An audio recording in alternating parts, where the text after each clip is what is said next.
माँ तू सबसे प्यारी है, माँ तू जग में न्यारी है।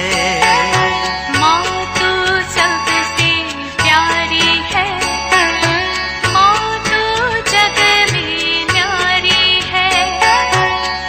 अपने आंचल में रखना, अपने आंचल में रखना, हमें वरदानों से भरना। माँ तू सबसे प्यारी है, माँ तू जग में न्यारी है। माँ तू सबसे प्यारी है, माँ तू जग में न्यारी है। पिता, पुत्र और पवित्र आत्मा के नाम पर आमीन। आप सबों को जय यीशु। आज बाइबल कोर्स में हम लोग थोड़ा सा और आगे बढ़ेंगे। बीते दिनों में हम लोग जो सदर्न किंगडम के और नॉर्थर्न किंगडम के यहूदा और इस्राएल, इनके राजाओं का इतिहास, राजाओं के विषय में हम लोगों ने सीखा। दोनों में क्या क्या अंतर है, क्यों ऐसा दोनों राज्य है और आगे चल करके दोनों राज्यों को एक बनना है, ये सब हम लोगों ने सीखा। इसके बाद हम लोगों ने यरूशलेम मंदिर के विषय में, पहला मंदिर, दूसरा मंदिर, उसको कैसे बना, किसने बनाया, और अब ईश्वर का मंदिर हम सब है, कलीसिया है। और ईसा मसीह के बाद अब यरूशलेम मंदिर का कोई एक कारण ही नहीं है, अभी और बनना है, बनेगा कि नहीं बनेगा। हमारे लिए वो सवाल नहीं रहता, क्योंकि हमारे लिए कलीसिया से जुड़े रहना ये मुख्य बात होता है, क्योंकि वो ईश्वर का, प्रभु ईसा मसीह का शरीर है। उस शरीर का अंग बनकर के रहना वही कलीसिया है, और उस कलीसिया प्रभु के लिए वही मंदिर है। अभी उसे पवित्र रखना, उसके विषय में हमें ज्यादा सोचना, ये सब हम लोगों ने देखा। इसके बाद हम लोगों ने एक और बात पर मनन किया, दूसरे पिछले सप्ताह का दूसरा क्लास के अंदर, जो नबियों के विषय में। बाइबल के अंदर अनेकों नबियां हैं, राजाओं के समय का कुछ नबियां हैं और उससे पहले वाला कुछ नबियां हैं। उसके लिए भी हम लोगों ने जो former prophets and latter prophets बोल करके सीखा। इसके बाद एक और डिवीजन के विषय में हम लोगों ने देखा, जिस प्रोफेट्स है, नबियों के नाम पर कुछ किताबें हैं, इस्याक का ग्रंथ, होशिया का ग्रंथ, इस प्रकार जिन नबियों के नाम पर कुछ किताबें हैं और कुछ नबियों के नाम पर किताबें नहीं हैं। इस प्रकार भी लिटरल और नॉन लिटरल जो प्रोफेट्स बोल करके दो भागों में उनको भी फिर विभाजित करता हुआ। तीसरा एक और विभाजन के विषय में मैंने बोला था, ये बहुत ही मुख्य विभाजन है। उसको मैंने बोला था, जब यहूदा देश बाबुल के गुलामी में गया था, उस गुलामी के पीरियड, निर्वासन का पीरियड, निर्वासन के पहले के नबी, निर्वासन के नबी और निर्वासन के बाद के नबी, इस प्रकार तीन विभाजन हम लोगों ने देखा था। उनमें भी कौन कौन नबियां हैं ये भी मैंने बोल करके दिया था।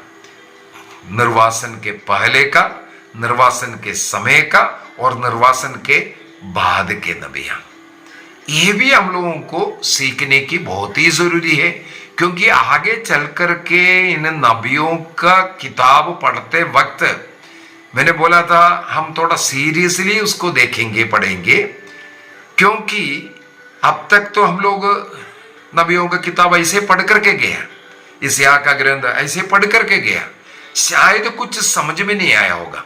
होशिया का ग्रंथ हो या आमोस का ग्रंथ हो, इसका सब क्या अर्थ है, कब लिखा, किसके लिए लिखा, हो सकता है हम समझा नहीं है। इसलिए हम बाइबल कोर्स कर रहा है। इस बाइबल कोर्स के अंदर हम ये सीखेंगे कि ये जो नबी लोगों के नाम पर जो किताबें हैं, वो किताब किस राजा से कब क्या कार्य के लिए लिखा है, क्या संदेश, क्या प्रोफेसी, क्या जो नबी के द्वारा ईश्वर का संदेश सुनाया गया। और एक बात कल के क्लास में हम लोग उसको सीखेंगे, ये जो नबियों का लेख कैसे लिखा गया, लिखने का क्या तरीका है, ये सब हमें जानने की जरूरत है। इन नबियों की किताब राजाओं के ग्रंथ में हम लोग रखा बैठा हुआ है अभी तक। राजाओं के विषय में सब हम लोगों ने पढ़ाई किया, लेकिन उसके साथ कुछ नबियान जुड़ा हुआ है बोल करके, इसलिए मैंने नबियों के विषय में सिखाया, नबियों का डिविजन सिखाया। अभी नबियों के ग्रंथ में हम प्रवेश करने वाले हैं। वहां प्रवेश करने के पहले मेरे मन में एक और बात आया, एक और बात हमें सीखने की जरूरत है। असीरिया देश आकर के इस्राएल के ऊपर आक्रमण कर उसे नष्ट क्यों किया? यूदा देश से बाबुल के निर्वासन में गुलामी में जाने का क्या कारण है? हम लोगों ने सीधा एक उत्तर पहले सीखा, वो है पाप बोल करके। उनके पाप के कारण ऐसा हुआ कर करके। अभी वहां जाने के पूर्व में इन राजाओं के जीवन में और विशेषकर इस्राएल और यूदा ईश्वर के चुने हुए लोगों के जीवन में कुछ ऐसे ऐसे घटनाएं हुआ, उसके विषय में आज के क्लास में मैं सिखाना चाहूंगा। शायद इससे पूर्व में आपने इसके विषय में शायद सुना भी नहीं होगा। कुछ लोग हो सकता है बाइबल सीखा है, कोर्स वगैरह किया होगा, उन्होंने शायद सुना भी होगा। वो जो असीरिया के अधीन में नॉर्थ स्थान जाना और नॉर्थ का 10 गोत्र का नामो निशान मिट जाना और बाद में जाकर के यूदा देश भी बाबुल के अधीन जाना और यरूशलेम मंदिर सब नष्ट होना, इसके पीछे के कारण पर हमें थोड़ा सी जाना है। आज के क्लास में ऐसा एक क्राइसिस जो हुआ था 735 के बाद और 732 तक, हमें मालूम है 722 में जो नॉर्थर्न पार्ट इस्राएल का जो 10 गोत्र पूर्ण रूप से नष्ट हो गया। उससे 10 वर्ष पहले से 10-15 वर्ष पहले से कुछ घटनाएं चल रहा था इस्राएल में, कुछ राजाओं के द्वारा। वो ही उनका जो पूर्ण रूप से मिटने का, समाप्त होने का, उस नॉर्थर्न पार्ट में असीरिया आकर के बसना या अन्य किसी जाति को लाकर के वहां बसाना, ये होने के पीछे का कारण, उस क्राइसिस का नाम है सीरो एफ्रामाइट क्राइसिस।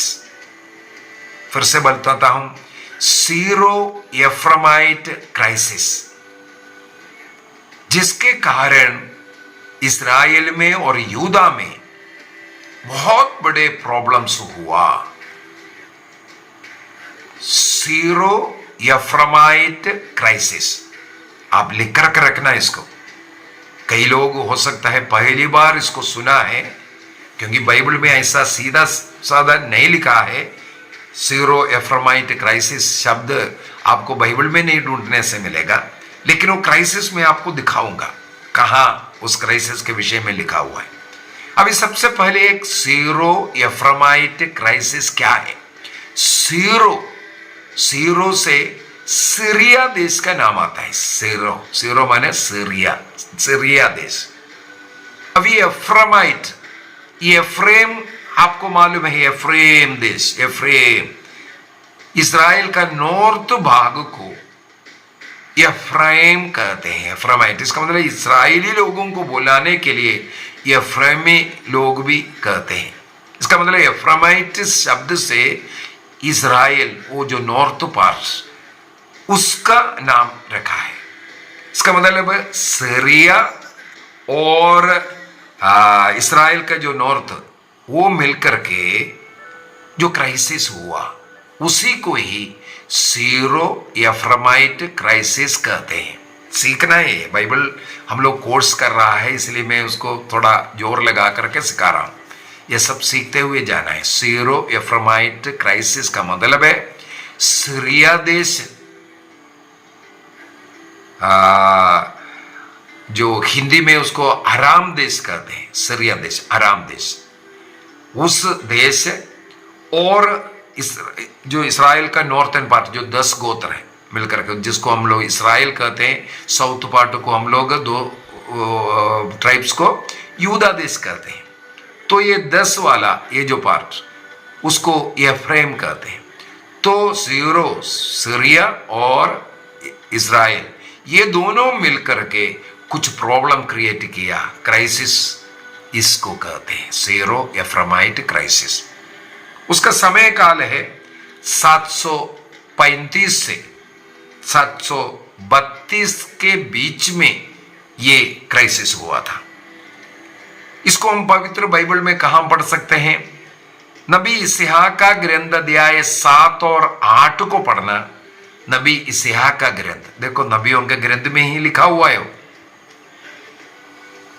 और राजाओं का दूसरा ग्रंथ अध्याय 16 इसी के विषय में बता रहा है। और दूसरा इतिहास का ग्रंथ अध्याय 28 के अंदर वाक्य 16 से विशेष करके इस सीरो एफ्राइमाइट क्राइसिस के विषय में ही लिखा हुआ है।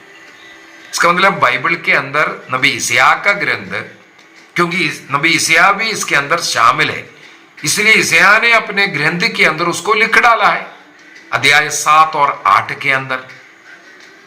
और राजाओं का ग्रंथ हम लोग पढ़ करके जा रहा है, उसके अंदर अध्याय 16 के अंदर उन्होंने ऑलरेडी ये पोर्शन को सीख चुका है, लेकिन केवल मैंने राजाओं का रोल को बोल करके गया था उधर।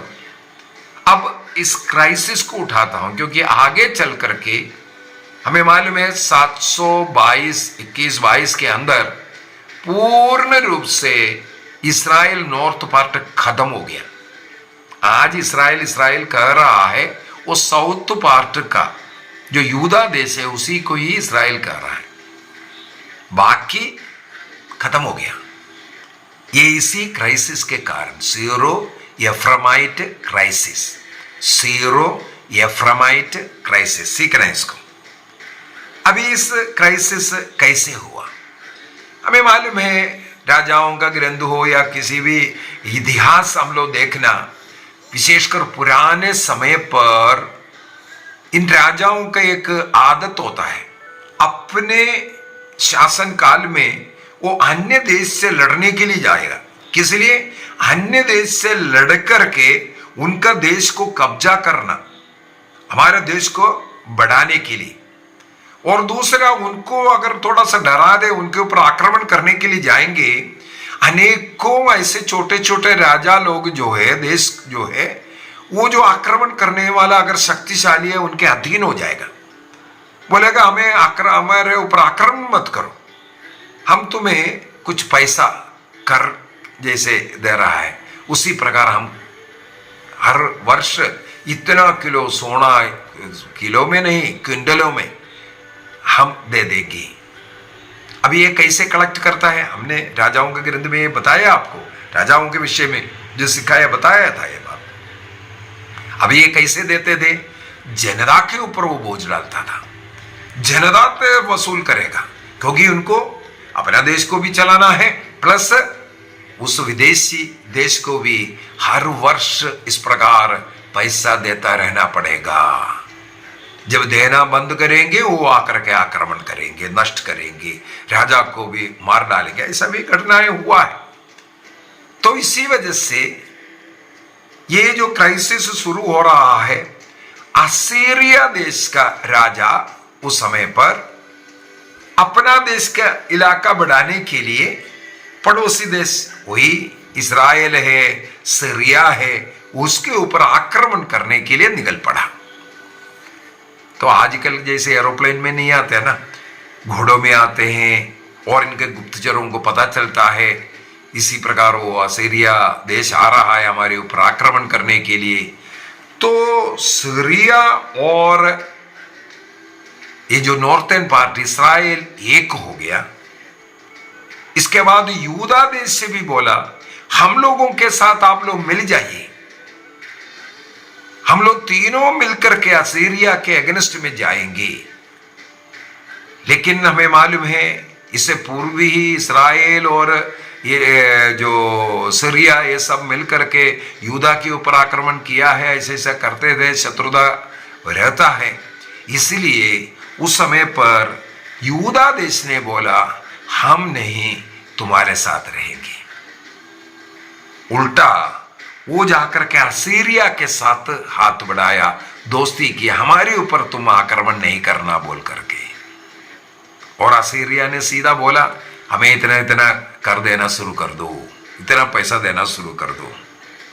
तो उस समय का ये जो दोस्ती, सीरिया का उस समय पर राजा था, सीरिया का राजा रसीन था, राजा रसीन सीरिया का राजा, आराम का उस समय पर सीरिया का जो कैपिटल दमास्कस जो हम लोग कहते हैं, दमिश्क। और उस समय पर इस्राएल का जो नॉर्थर्न पार्ट में मैंने एक राजा के विषय में सिखाया था, पेका, उनका नाम है पेका, ये राजा था। ये लोग दोनों मिलकर के असीरिया के विरुद्ध में लड़ने के लिए इन लोगों ने मन लगाया। और उस समय पर यूदा देश में आहास राजा था। आहास, मैंने राजाओं का, यूदा राजाओं के समय पर आहास के विषय में बता करके दिया था। इसके ये इतना खराब जीवन जीने वाला व्यक्ति था, ईश्वर के विरुद्ध चलने वाला व्यक्ति था। ये आहास मूर्ति पूजा करने वाला व्यक्ति था और ईश्वर के विरुद्ध जो कार्य करने वाला व्यक्ति। उनके अगर कारनामों को अगर गिनना शुरू करेंगे, जैसे अभी ये दमास्कस जाते हैं असीरिया के साथ दोस्ती करने के लिए, वहां जाकर के राजा से मिलते हैं। और वहां गया तो उन्होंने देखा दमास्कस में कुछ बहुत सुंदर मंदिर है, और उन्होंने देखा उस मंदिर का वेदी सब, तुरंत यहाँ का पुरोहित को बुला करके बोलते हैं ये दमास्कस के मंदिर जैसे एक जो वेदी है हमारे यरूशलेम मंदिर में बनाओ। यरूशलेम मंदिर का वेदी को हटा करके इस आहास ने दमास्कस के भगवान के जो वेदी है वो यरूशलेम मंदिर के अंदर बनाने वाला व्यक्ति। और सुनना है, दमास्कस के अनेकों देवी देवताओं का मंदिर यरूशलेम के जगह जगह पर, जितने भी पहाड़ी प्रदेश, जितने भी पेड़ पौधा, उसके सब नीचे ऐसे भगवानों को बिठाया और उसकी आराधना करना शुरू किया। और उन देवी देवताओं को अपने बच्चे का बलि अर्पित करने वाला आहास राजा। इसके बाद इसके बेटे का बेटा मनासे, हमने ये भी सीख चुका है राजाओं के इतिहास के अंदर, मनासे ने भी अपने पुत्रों को बलि अर्पित करने वाला। ऐसे यूदा देश के दो राजाओं के विषय में हम लोग पढ़ते हैं। अन्य देवी देवताओं के लिए अपने पुत्रों को वध करने वाला सबसे पहले ये आहास है। और ये आहास ने सोचा हम असीरिया के साथ दोस्ती कर करके हम अपने देश को बचा लेंगे, यूदा देश को बचाएंगे, और वहां जाकर के उनको और हाथ में लेने के लिए उनकी भगवान मेरा भगवान है ये बोल करके उसने ये भी किया। अभी भी असीरिया ने सीरिया देश पर और इज़राइल के ऊपर आक्रमण करना शुरू किया और सीरिया के ये राजा रसीम की हत्या कर दमिश्क को अपने अधीन कर दिया। इसका मतलब सीरिया देश नष्ट हुआ। देखो, सीरो एफ्रामाइट क्राइसिस का नंबर फर्स्ट यही हम लोगों को दिख रहा है, सीरिया देश नष्ट होना और इज़राइल देश का कुछ भाग को भी कब्जा कर रखा, डरा करके रख दिया। अभी वहां खत्म होते ही अभी यूदा देश तो वहां जाकर के हमें बचाना, तब उन्होंने बोला तुम्हारा यरूशलेम मंदिर में जो सोना चांदी है सब हमें दे दो और हमें इतना इतना पैसा देना शुरू कर दो। ये आकर के सब कुछ दिया, इसके बावजूद भी वो व्यक्ति वहां आराम से नहीं बैठा। असीरिया का राजा वो आकर के यरूशलेम के ऊपर आक्रमण ही किया और यहां पर आहाज ने हाथ जोड़ करके बैठा रहा, सब कुछ लूट कर करके वो चला गया। तब इसके मन में आया मेरा इस यहां पर तो याहवे याहवे ईश्वर, एकमात्र ईश्वर, उससे बड़ा है असीरिया के ईश्वर, इसलिए वो आकर के मेरे ऊपर हावी हुआ, सब कुछ लूट करके गया। तब आहाज ने क्या किया, यरूशलेम मंदिर जाकर के वहां जो कुछ रखा हुआ था सब तोड़ डाला। इसके बाद यरूशलेम मंदिर को बंद कर दिया, द्वार बंद कर दिया और उसने कहा हमारे इस ईश्वर से बड़ा ईश्वर वही है, उनका असीरिया का ईश्वर है, इसलिए अपने पुत्रों को भी बलि अर्पित कर वो उसी प्रकार का जीवन जिया। और आगे चल करके हम लोग एक और बात देखते हैं कि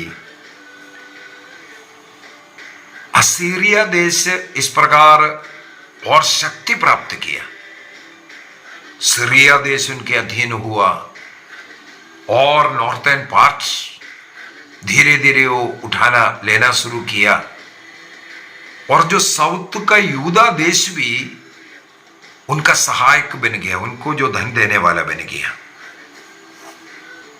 यहां पर हम लोग देखते हैं असीरिया देश इस प्रकार शक्ति प्राप्त करता रहा, नॉर्थ को धीरे धीरे ईश्वर ने साउथ पार्ट यूदा देश को का कोई भूमि उनकी ओर लेने के लिए नहीं दिया, ईश्वर ने धीरे धीरे नॉर्थ पार्ट को उनके कब्जे में देता रहा। असीरिया आकर के आक्रमण करता रहा, समारिया पर कब्जा किया, अर्थात नॉर्थर्न पार्ट का 10 गोत्र पूरा उनके अधीन हुआ। वहां पर हम लोग देखते हैं नबी से है, जैसे मैंने बोला नबी सिया का ग्रंथ अध्याय 7 और 8 में इसके विषय में लिखा हुआ करके, क्यों लिखा हुआ है, उस समय पर यूदा देश में जो प्रॉफिट जो नबी था, नबी इसिया ने इस आशा से कहा तुम दमास्कस तुम असीरिया नहीं जाओगे, तुम जाकर के उनसे नहीं मिलना, तुम उस राजा से समझौता नहीं करना। लेकिन नबी इसिया का एक भी बात उसने नहीं सुना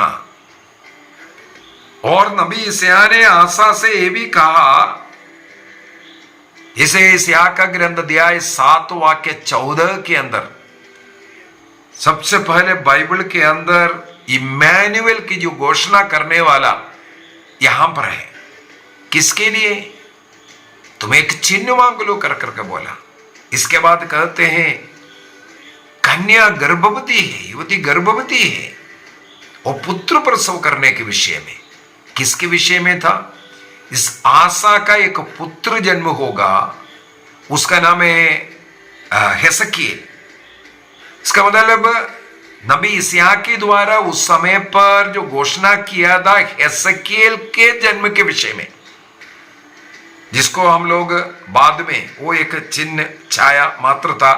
आगे चल करके हम लोग देखते हैं इमैनुएल, जिसके द्वारा यूदा देश को बचना है, या जो मानव जाति को बचाने वाला वो राजा इमैनुएल है, ईसा मसीह। इसका मतलब वो इसिया का ग्रंथ 7:14 को हम लोग बाद में जैसे मत्ती के सुसमाचार के अंदर इसी वचन को संत मत्ती ने उठा करके गब्रियल स्वर्गदूत का उस घोषणा को के साथ जोड़ करके बता करके दिया। इसका मतलब वहां पर हेजकियेल के लिए जो बोला हुआ चिन्ह था, ये युवती गर्भवती है,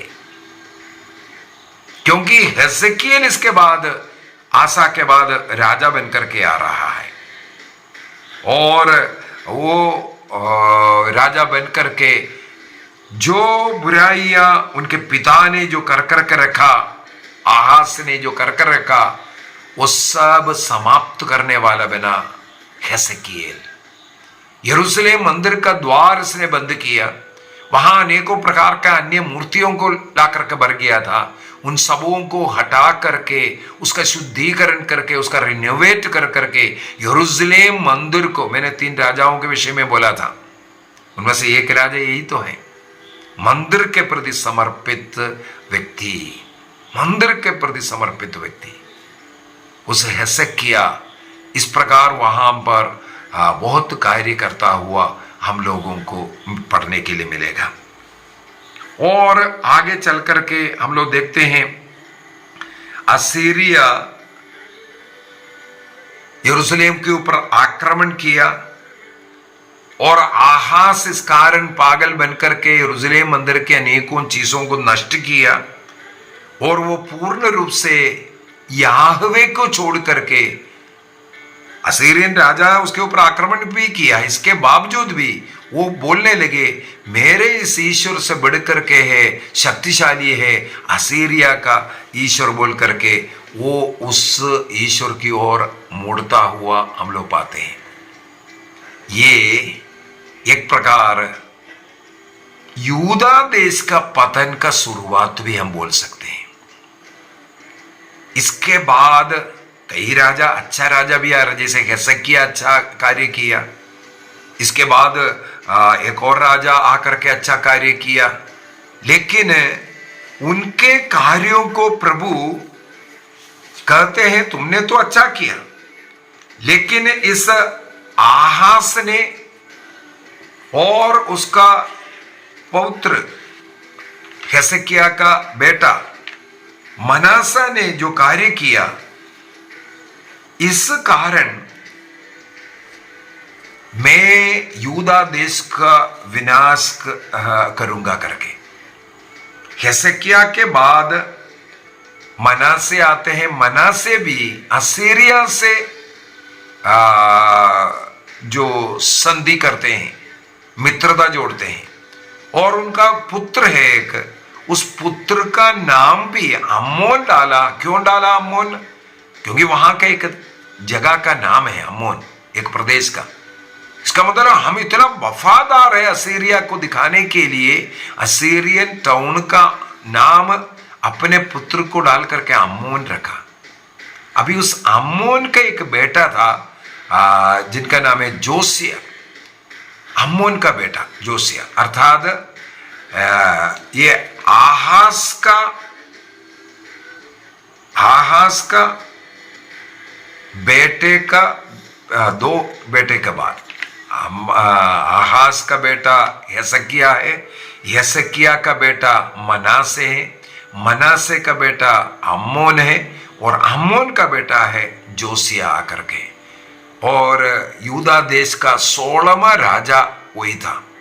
वो सबसे अच्छा राजा उसी जोसिया के समय पर ही, जो विधिवरण ग्रंथ के एक पार्ट जो हमें मालूम है अध्याय 12 से आगे जो है, वो जोसिया ने जब मंदिर का पुनर्निर्माण कर रहा था, जो रिनोवेशन कर रहा था, उस समय पर वहां पर मिला हुआ वो पाठ है, वो बाइबल में डिट्रोनोमी विधिवरण बोल करके हम लोग जोड़ कर जो रखा हुआ है, वो भाग इस जोसिया के समय पर मिला, और जोसिया ने उसको पढ़ करके रोना शुरू किया, और लोग सब जोसिया के सामने स्वीकार किया हम इस नियम के अनुसार जीवन जिएंगे। और इसी जोसिया के समय पर ही हम लोग बाइबल में पढ़ते हैं पास्का जो पास्का भोज जो है मनाना, वो सुलेमान के बाद अगला जो पास्का मनाया यहाँ जोसिया के समय पर। उस प्रकार अच्छा कार्य करने वाला, इनके विरुद्ध में कोई बुराई के विषय में हम लोगों को पढ़ने के लिए नहीं मिलता, लेकिन बाइबल में आगे लिखा हुआ क्या है, मैं इस आहाज के कारण, मैं इस मनसे के कारण, मैं इस यूदा देश को नहीं छोड़ूंगा। उनको इसलिए बाबुल के निर्वासन में जाना पड़ा। जोसिया जैसे अच्छा इंसान और हेसेकिया जैसे अच्छा राजा, चाहे हेसेकिया ने अच्छा कार्य किया हो या जोशिया ने अच्छा कार्य किया हो, प्रभु ने कहा आहास और मनस्से के कारण मैं इस देश पर भी दुख कष्ट और निर्वासन में इनको जाने भेजूंगा। क्यों निर्वासन? ये भी थोड़ा बोल करके कदम करता हूं। निर्वासन कोई दंड नहीं है, हमें ये भी समझने की जरूरत है। निर्वासन कोई दंड नहीं है, बल्कि सुधार का समय, अपने को सुधारने के लिए वो दिया है। क्योंकि तुम नहीं सुधर रहा है। यहां सीधा नबी आकर के भी बोला, नबी सिया ने आकर के बोला, लेकिन तुम नहीं सुधरा, तब निर्वासन में भेज रहा है। निर्वासन कोई दंड नहीं, बल्कि सुधार का समय है। हमारे जीवन में भी इस प्रकार कई जो हम लोग आशा कर रहा है, नहीं हो रहा है, किसी का नौकरी नहीं हो रहा है, शादी नहीं हो रहा है, बच्चा नहीं हो रहा है, ये सब क्यों हो रहा है? कई बीमारियां हैं, जो घर में दुख है, कष्ट है, सब हमारे सुधार के लिए, उसके द्वारा हमें सुधरने का कार्य करना है। तो ये सीरो एफ्रामाइट क्राइसिस हम लोगों ने अभी जो सुना है, इस क्राइसिस का एक ही उद्देश्य था, इसके द्वारा जो निर्वासन में गया इनका सुधार हो जाए। ईश्वर चाहते हैं इस्राएल उनके चुने हुए पुत्र है, वो ईश्वर जैसे जीवन जिए, सत्य का, ईमानदारी का, पवित्रता का जीवन जिए, प्रभु से जुड़ करके जीवन जिए। जब वो ईश्वर से, सत्य ईश्वर से अलग होकर के मूर्ति पूजा में लग गया, अन्य देवी देवताओं का पूजा करना शुरू किया, वहां पर निर्वासन में भेजा। आइए अपनी आंखें बंद करें। आज हम लोगों ने मनन चिंतन किया, ये सीरो एफ्रामाइट क्राइसिस क्या है। सीरो सीरिया देश और एफ्रामाइट नॉर्थर्न इस्राएल, दोनों जब मिलकर के यूदा देश के ऊपर आक्रमण किया, यूदा देश उनका साथ नहीं दिया सीरिया देश के साथ लड़ने के लिए, और इससे बढ़ने वाला असीरिया का राजा आकर के सीरिया के राजा को कत्ल करना और यूदा देश जाकर के असीरिया से समझौता करना, ये सब ईश्वर की इच्छा के विरुद्ध जाना। ये क्राइसिस नॉर्थर्न पार्ट इस्राएल को खत्म कर दिया और बाद में चल करके यूदा देश का खत्म होने का पीछे का कारण। इसे हम सीरो एफ्रामाइट क्राइसिस कहते हैं। प्रभु को धन्यवाद दीजिए हमारे जीवन के लिए, हमारे परिवार के लिए। हम भी एक निर्णय करें, हमारे जीवन में जो कुछ हो रहा है वो हमारा सुधार के लिए है। जहां हमें सुधरना है, सुधरने के लिए हम तैयार हो जाएंगे। प्रभु हम सबों को इसके लिए सहायता करे, आशीष दे। पिता, पुत्र और पवित्र आत्मा के नाम पर आमीन। आप सबों को जय यीशु।